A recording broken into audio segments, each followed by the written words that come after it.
Welcome to the Silver Bullets podcast on the Ozone Radio Network, your authority on all things Ohio State.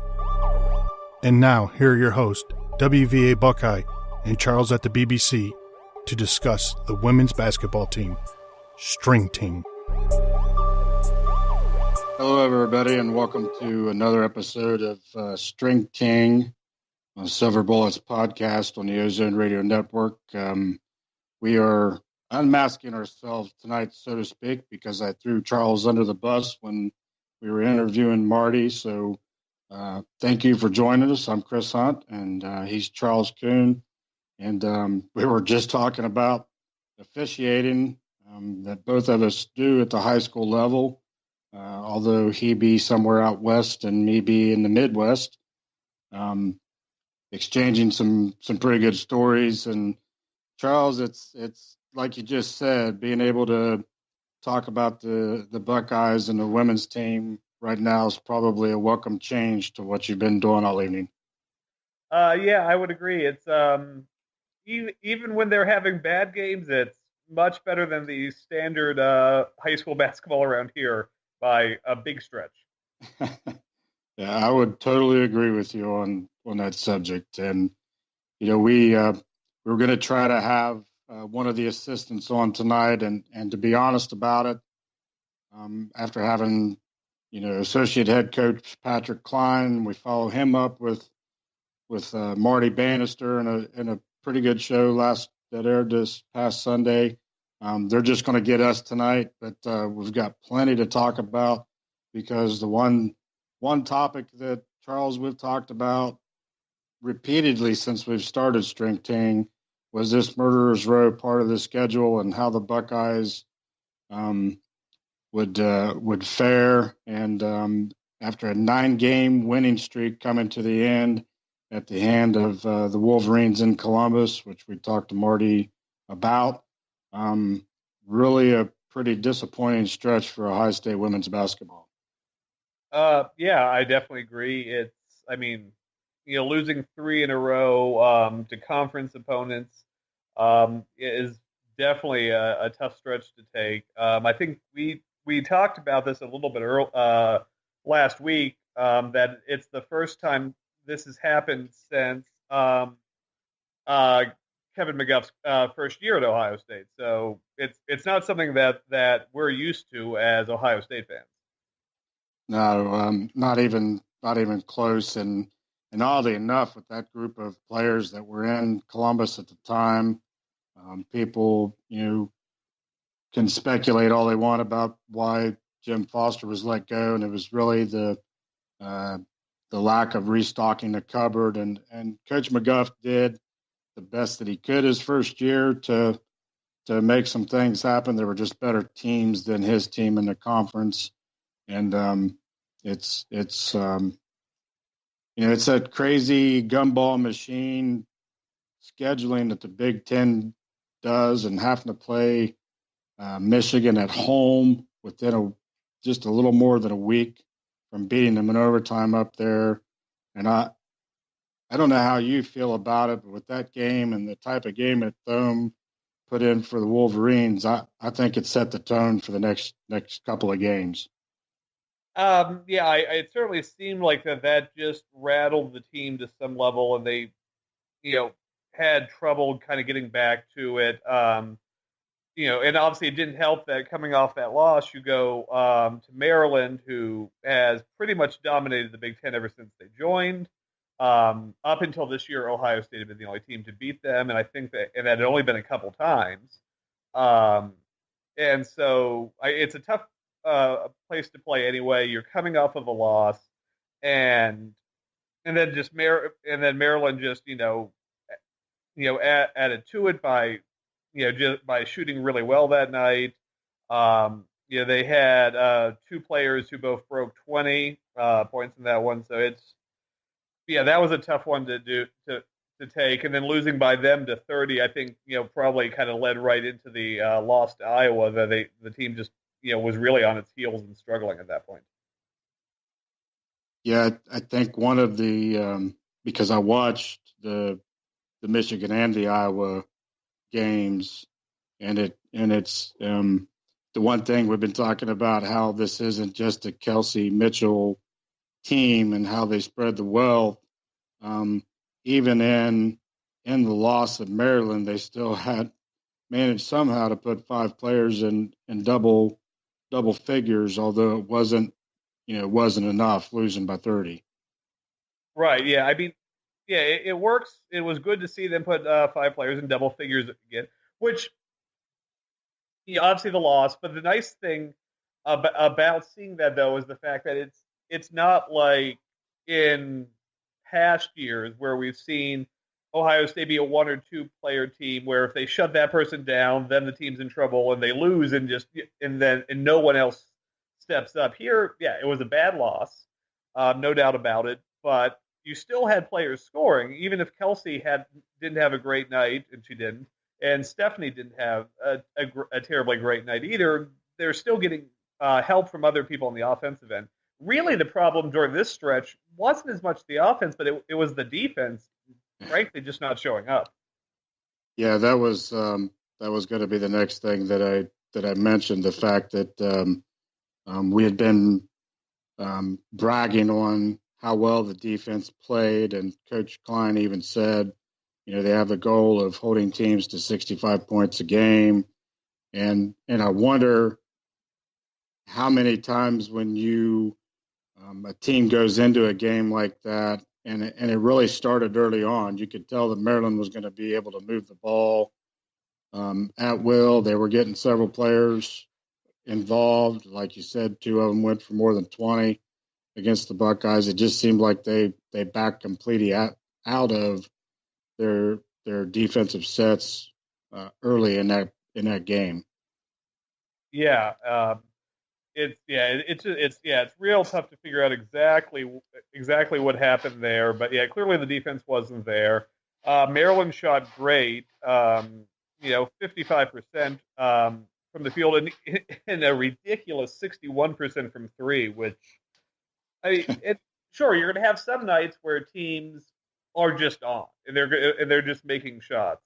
That happens, but at the same time, when you look and you see that Ohio State only forced 10 turnovers in that game, even if they're making shots, the defense has got to find other ways. You got to get in the passing lanes. You got to generate turnovers somehow, and they just weren't doing that. And then they got killed on the boards. That rebounded 47-32 by Maryland in that one. Yeah, it was for the biggest part of the Maryland game. It was like watching a replay of the second half of the Michigan game, the loss at home, 84-75, dealt by the Wolverines. It was backside guard play and Thumb really getting to a place where she was open. And to be fair, in both these situations, Mavunga got into early foul trouble in both halves, and that really took away their ability to defend her pretty effectively. Yeah, I would agree, and you'd like to see Alexa Hart step up in those cases, but I mean, she definitely does, but she doesn't have the physicality that Mavunga has. She's got more athleticism, but she just doesn't quite have that pure physicality, which at times you need. Right. So we move on from the throttling at College Park. The Buckeyes turned right around 3 days later. Didn't really have, from what I was gathering on social media, they didn't have a lot of time to really prepare.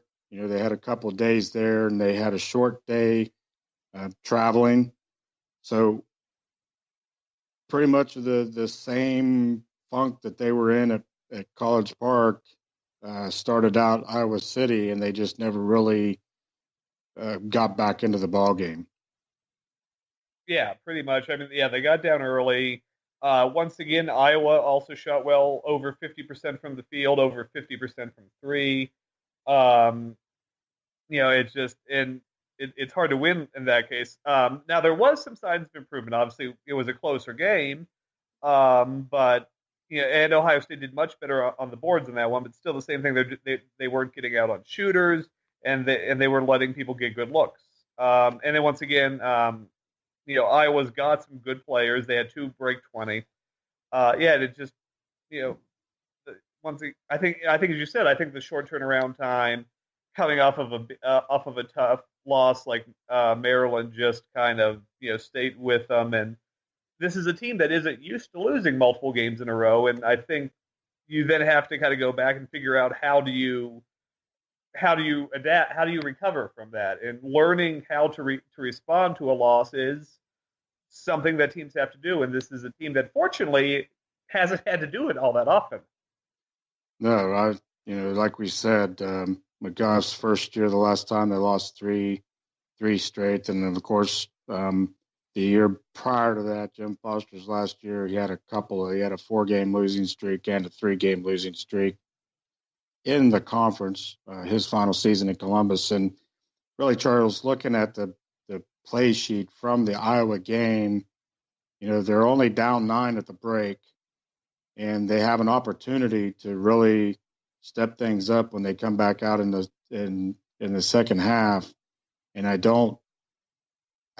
didn't see much opportunity here in this game for them to catch a break. They get a couple of free throws, and then Iowa goes right down and cans a 3. And every time the Buckeyes would run, Iowa would answer. Yeah, pretty much. It's one of those things in Iowa. I mean, Iowa's a good team. Iowa's going to the NCAA tournament. That's an important thing to note here, and something I want to come back to later when we talk more about the NCAA tournament. But I mean, those 3 losses: Michigan, Maryland, Iowa. All those teams are going to the tournament in March. They're all good teams, and so they are all challenging for that. And yeah, Iowa, we just couldn't get the stops that we needed to really let the offense get us back into it. Yeah, and they never really had they had the least amount of threes of any game all season. That includes some pretty good non-conference matchups, and it really didn't seem like they could catch a break shooting late in the ball game. They got thumped, but defensively they held Iowa's best player. She couldn't buy a rebound on this night. Asia Doss and Stephanie Mavunga, and of course Lene Harper, as she always does, helped keep her off the boards. They couldn't convert on the other end to make it happen. And what's interesting about what you just said is we didn't really touch on when we talked about this Murderers Row part of the schedule how these teams would be ranked heading into that part of the schedule. And you're right. All 3 losses are teams that in the long run may not actually end up hurting Ohio State. But again, we'll talk about them getting out of the funk, and then we'll get into the talking about the NCAA chances. Yeah. And so fortunately, Michigan State comes along and we get a win against them, and while Michigan State's in the bottom half of the conference, they've struggled in conference play this season. They also are the only team to beat Maryland in the Big Ten this season. So not a bad team, capable clearly of pulling off some wins despite what their record is, which frankly at 14-9 isn't awful. 4-6 in Big Ten play is not great. But when you beat Maryland, obviously they can play with the good teams and beat them. So exactly. Coming out, getting out of the funk and winning, and especially winning a close game where we had to really turn it on in the fourth quarter, I think was really good to see. And we dominated the fourth quarter against Sparty.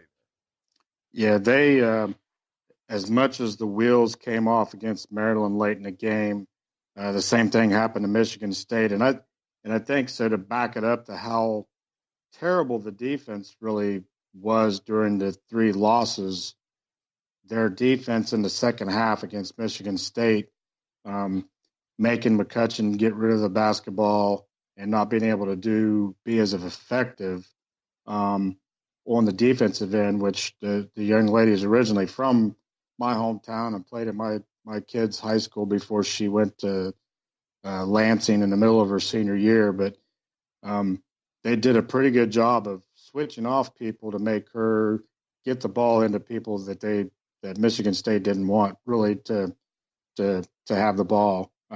I think that was a pretty good point, Charles. I think they stepped into the defense in the second half the way they needed to get back into playing defense and maybe got some of that confidence back. And of course, that really showed last night because the record may not show, but I think they beat a pretty good Penn State team last night.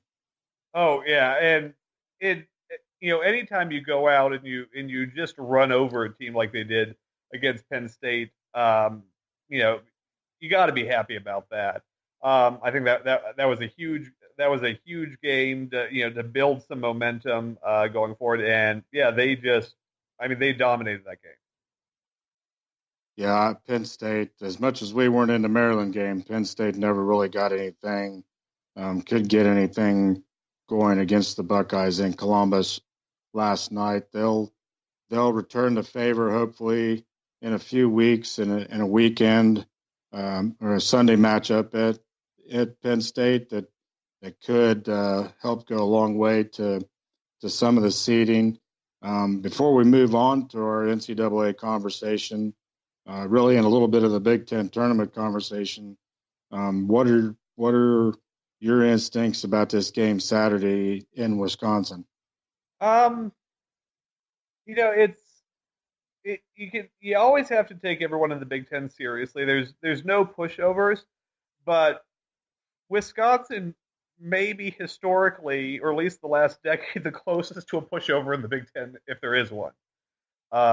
It's a school that you constantly look at and you kind of go, well, clearly they can do well in men's basketball, but they just can't seem to figure it out for women's basketball. But it's a road game in the Big Ten, so you never know. But yeah, I mean, Wisconsin's 9-15 on the season, 2-9 in the Big Ten. This should be a win. This should be another chance to build confidence, and it's going to be some much-needed confidence because coming up after Wisconsin is a Rutgers team that is very good. Yeah, that's the game for me.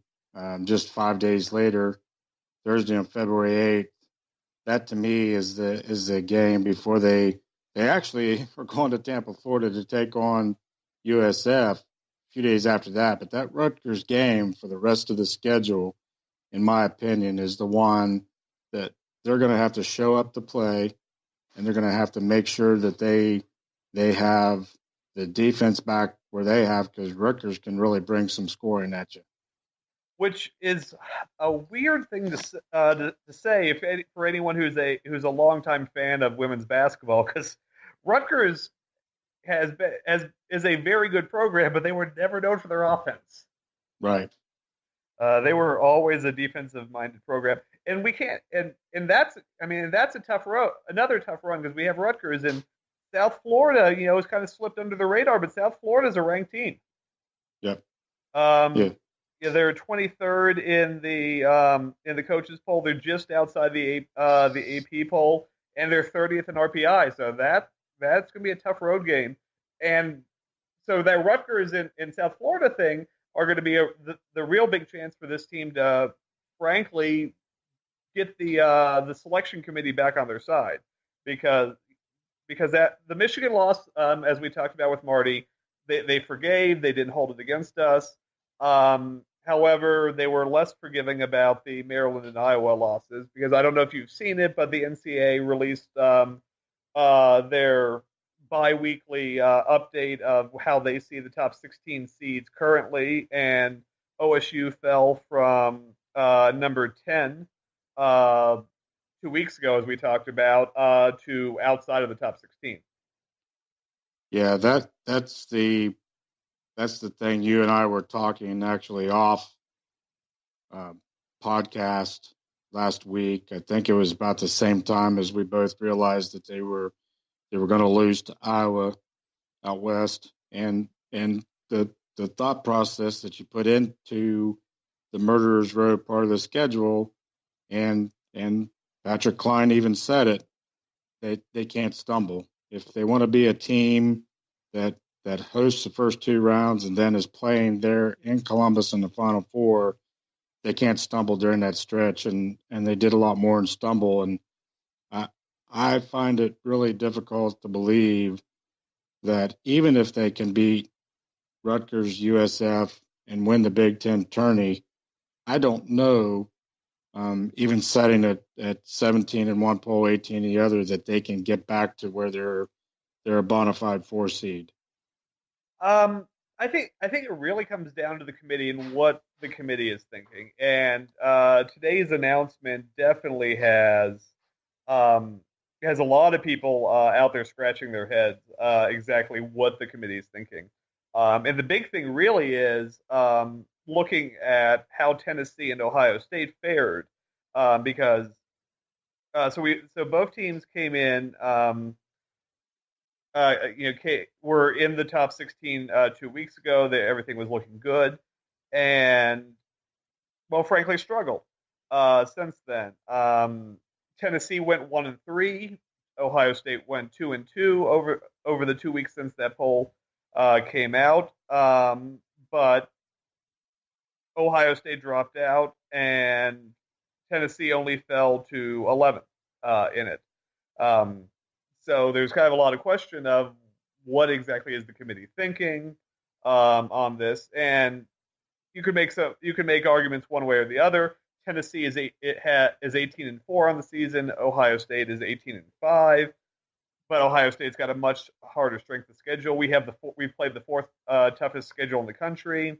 We're ranked higher in the RPI than Tennessee, so it's not clear what the committee is really going to be using to make these decisions. So I think it's going to be really hard to come out and say what Ohio State or anyone else needs to do to get into that top 16.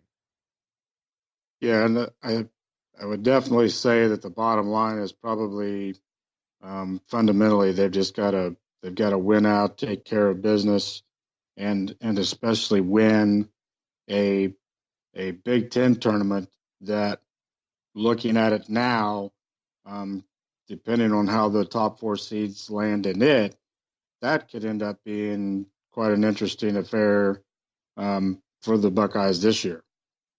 Definitely. I think there's going to be.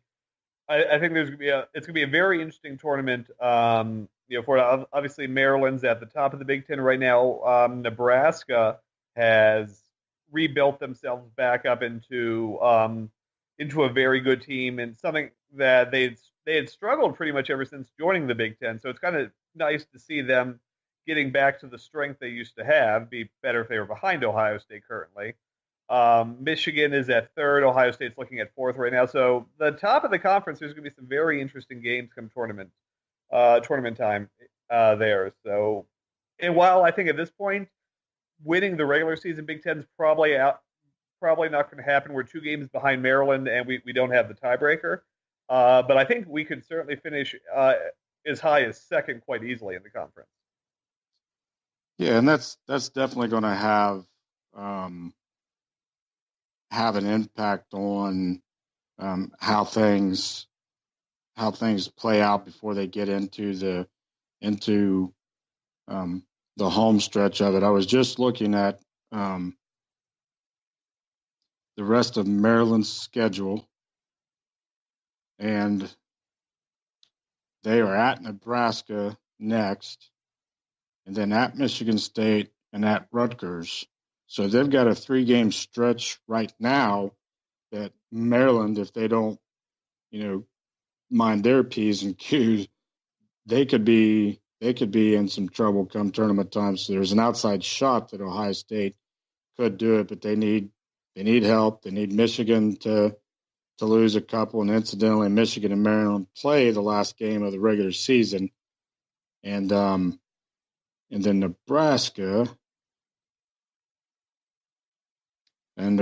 has Maryland twice in the next 3 weeks to finish the season. So that picture at the top 4 going into the Big Ten tournament will definitely clear itself up pretty well down the stretch.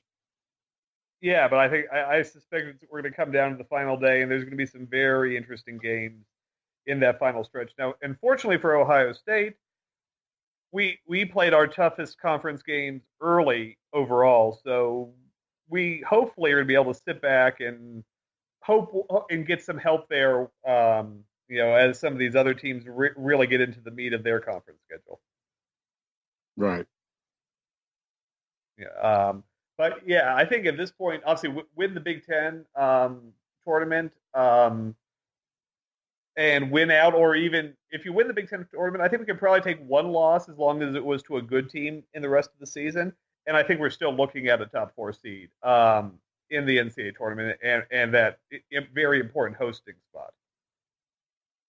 It'll be interesting to see what after the next couple of games, and it looks like they're back on track right now. And looking at the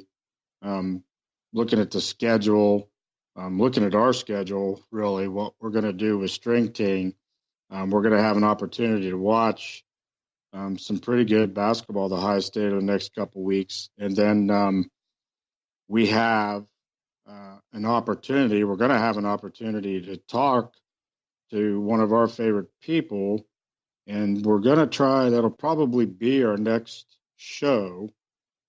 She will find out on February 12th if she's in the Hall of Fame.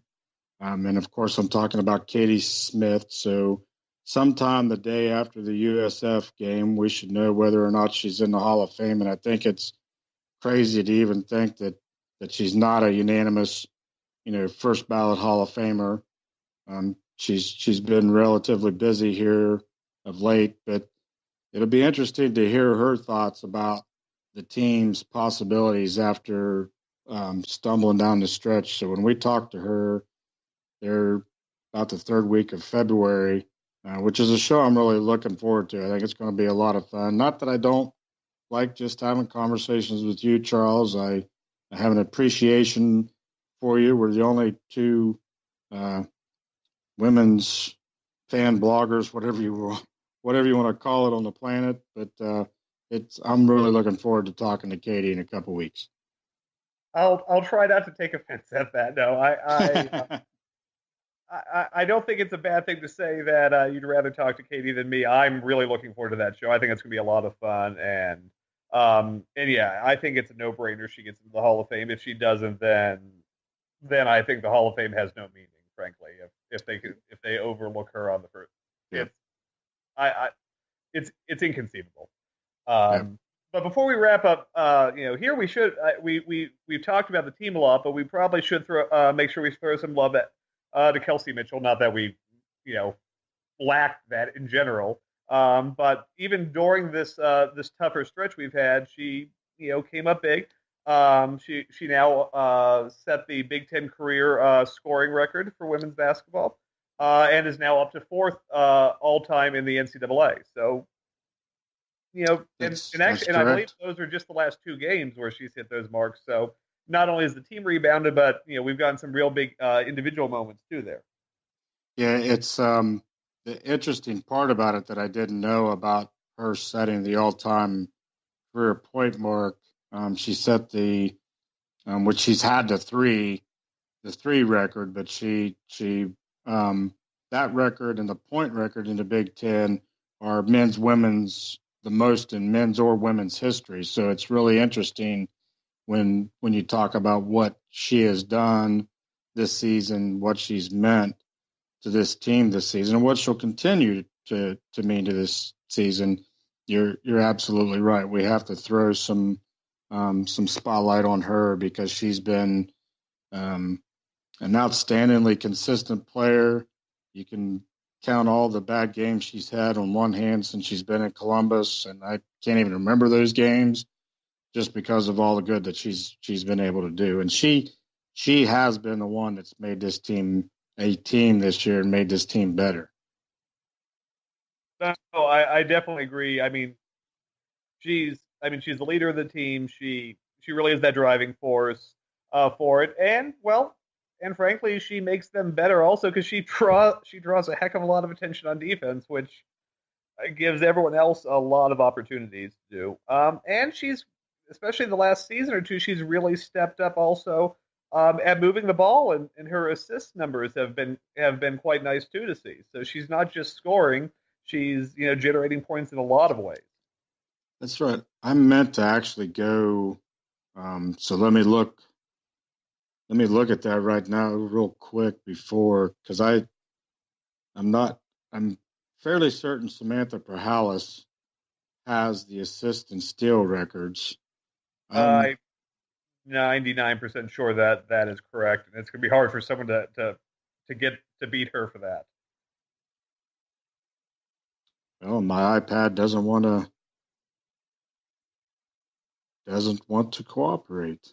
I'm trying to get to the archives on the Ohio State website. They don't update them regularly, but if we could get a pretty good idea of where she is, and maybe that's a topic for when Katie's on, because the other interesting part about that story is when they put out the list of the top scorers all time in the Big Ten. There were three Buckeyes in the top six. There was Kelsey Mitchell, Katie Smith, and Chantel Lavender. So it was pretty neat to see that list on the television the other night when she set the record. Not bad company to be in at all on that one. Nope. And to get back on Katie a little bit, she had a busy week in Columbus because they honored the 25th anniversary of the '93 team, Final Four, championship game team, and then she received the Phyllis Bailey Career Award, which is, if anybody knows anything about, well, what am I saying, Charles? We're teaching people that listen every day new stuff about Ohio State women's basketball. So Phyllis Bailey didn't have a great career at Ohio State, but she had the bravery to start out the women's program in 1965 and led the team in their first few years in basketball play and the Big Ten, and they've started an award in her honor. She was the first recipient, actually, and it would be a treat someday to try to get her on this thing, although I don't think she uses technology that much, but it'd be nice to get her on the show and talk to her about her first years at Ohio State. That would be an absolutely fascinating show. I think we should certainly do some looking into seeing if we can get her on here. And I'm sure if we can get in contact with her, she'd probably love the opportunity to share some of those stories with us.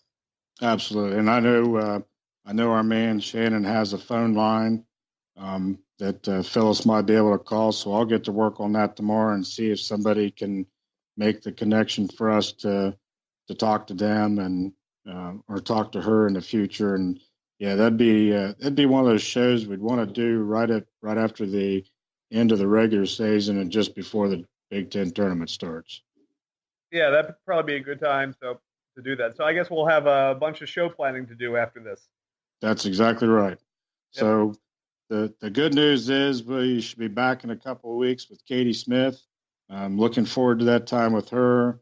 And then we'll talk about the stretch run, the Big Ten, and see what our NCAA fortunes look like.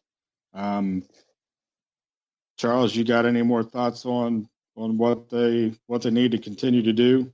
I mean, I think at this point they just need to keep going from where we've seen the last two games, especially that Penn State game. I mean, that Penn State game was how this team is capable of playing. They scored. They played good defense. They moved the ball well. I mean, they racked up 23 assists on 37 baskets. That's pretty good numbers. Something else. I mean, yeah, that's just good overall team ball. That showed what this team can do, and if they can play up to that potential, I think we're looking at a really strong last month of the regular season here, and we're going to go into the Big Ten tournament really good.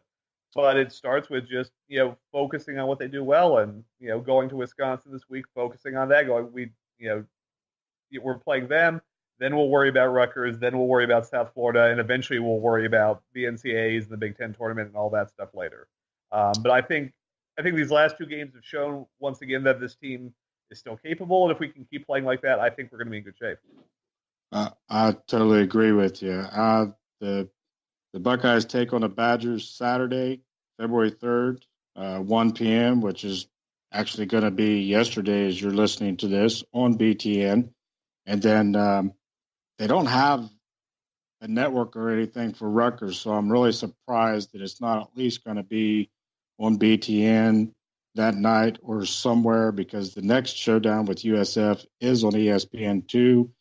So we ask that you do your part. Thank you from the bottom of our hearts for supporting this podcast and helping us get it off the ground. We've been really enjoying what we've done. Charles and I love college women's basketball, and we love the Buckeyes, and we're tickled to death to be here with String Ting. So until the next time, everybody, you've been listening to String Ting on Silver Bullets Podcast and the Ozone Radio Network.